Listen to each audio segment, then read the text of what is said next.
Blessings, everybody. This is Saoirse doing another video review for Pagan Pages. And this time I'm doing a beautiful book. It's called Practical Alchemy, The Guide to the Great Work by Brian Cotnoir. And I'll read you a little bit about who he is and what his background is. Brian Cotnoir is an alchemist, artist, and award-winning filmmaker. He is a contributor to Alchemy, Journal of Hermetic Arts and Sciences, the Alchemical Bulletin of Frater Albertus, and the author of the recently published Emerald Tablet, which includes his translations of and commentary on the earliest Arabic and Latin versions of the seminal alchemical text.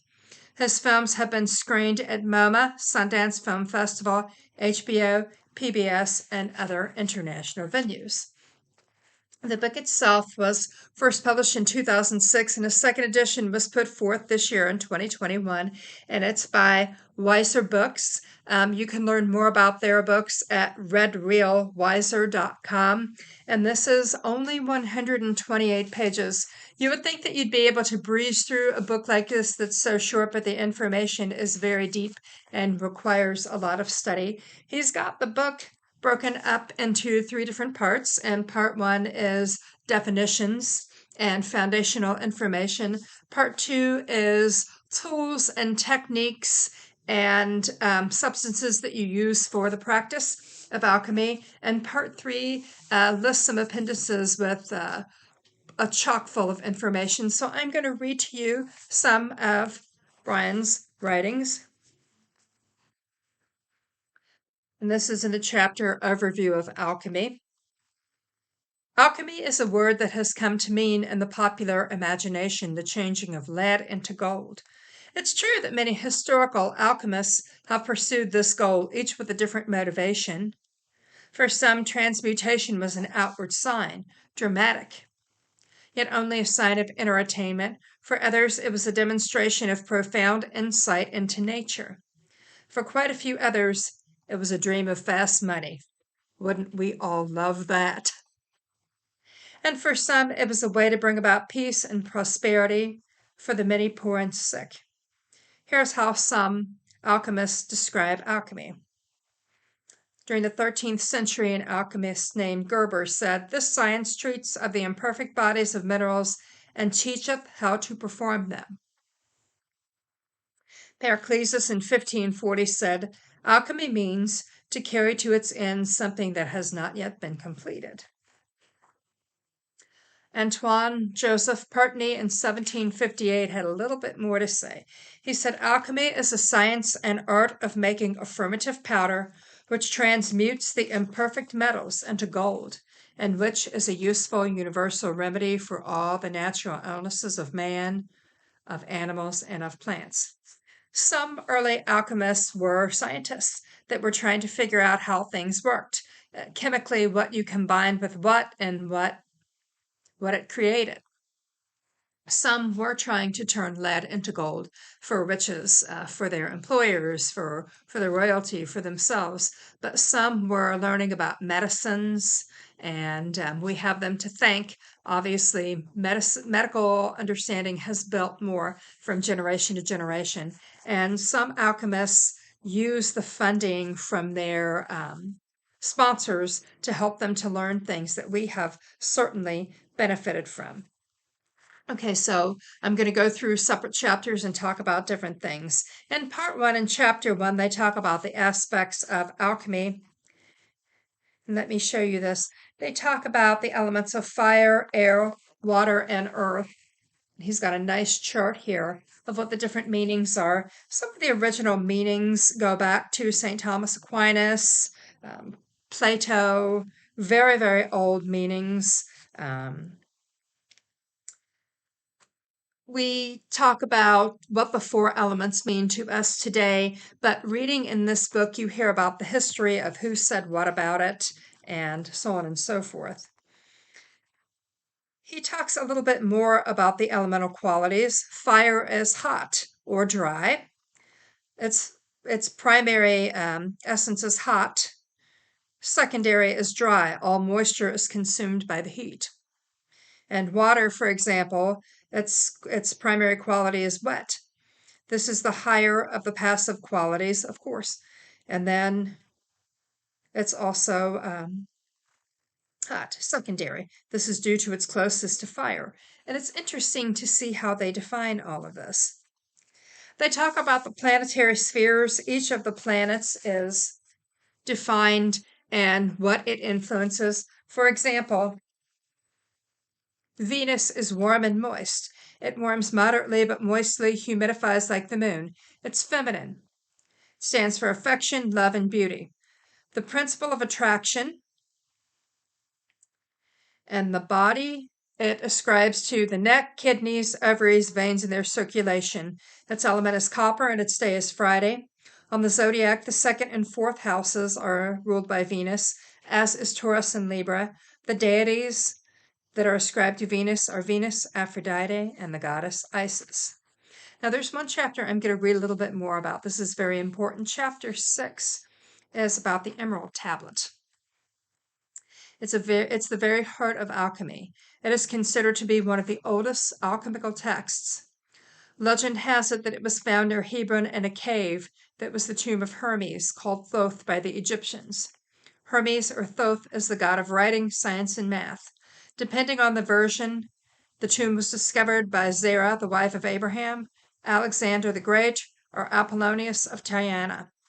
The Emerald Tablet is just that, a tablet of emerald, upon which, engraved in Phoenician, is a teaching on alchemy by Hermes. After its discovery, it is thought to have made its way from the Greeks into Islam via Syria.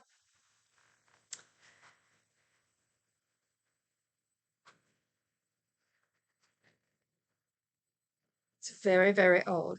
So he's got the Phoenician words written here, which I can't read. And then over here, he's got an English translation, and I'll read a little bit to you about this.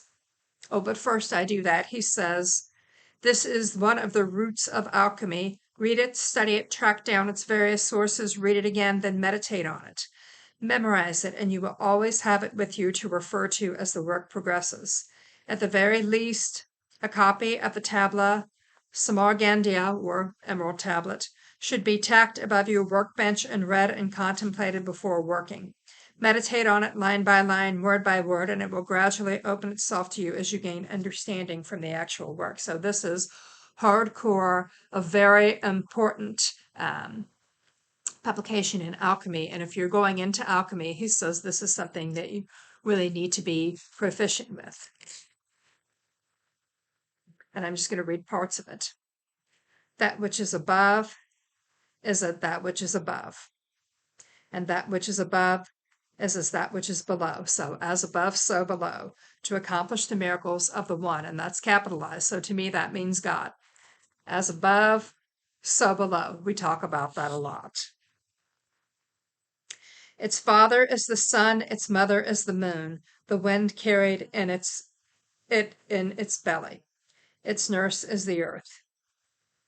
The father of every miracle and the whole world is here. Its power is complete, if it will be turned into earth. You shall separate earth from fire, the subtle from the gross, gently and with much ingenuity. It ascends from earth to heaven and again descends into the earth and receives the powers of the things above and below. Thus you shall have the glory of the whole world. Obscurity shall fly from you. Thus the world was created. Therefore I am called Hermes Trismegistus, I think I pronounced that right, having the three parts of the philosophy of the whole world. It has completed that which I had to say about the operation of the sun. That's the end of part 1, and he wants you to read that Emerald Tablet and study it and understand it. In chapter 7, that starts part 2, and tools and substances and techniques are outlined and practices. So there's the basics of alchemy. He defines things like what cohabitation means, what crystallization means, and what distillation means. He talks about how to prepare your materials to work with them. He talks about how to do distillation, the purification of salts, how you crystallize them and do sublimation. Some salts, when heated, do not pass through a liquid phase but turn directly to gas. And he talks about all about how to do that. He talks about how to work with water and alcohol, and then how to work with herbs. He lists how to make tinctures.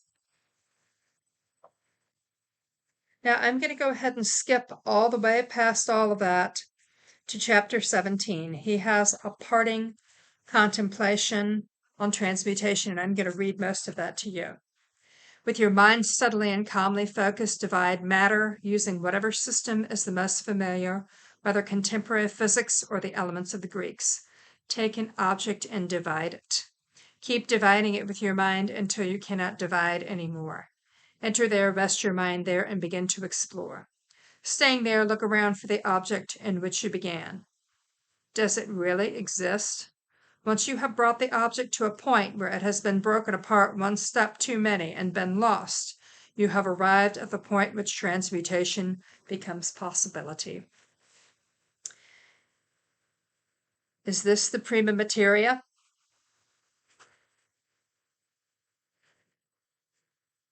What I have presented is a very brief, condensed outline of the alchemical path. Many gates and side paths have been pointed out, and some names have been dropped. There are many possibilities for further work. It is important to examine the world with your own eyes, verify things with your own experience, persist and follow the dictum, ora, lege, relege, laborta, et inventes. I don't know what that means, but that is truly the method of alchemy. I include here a fragment from a collection of mystical odes by the great Islamic theosophist. Ibn al-Arabi is something to aspire to and necessary to the great work. O marvel, a garden amidst fires! My heart has become capable of every form.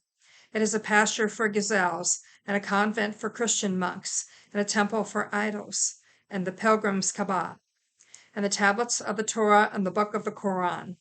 I follow the religion of love. Whatever way love's camels take, that is my religion and my faith. Not revealed in the books, but in the practice.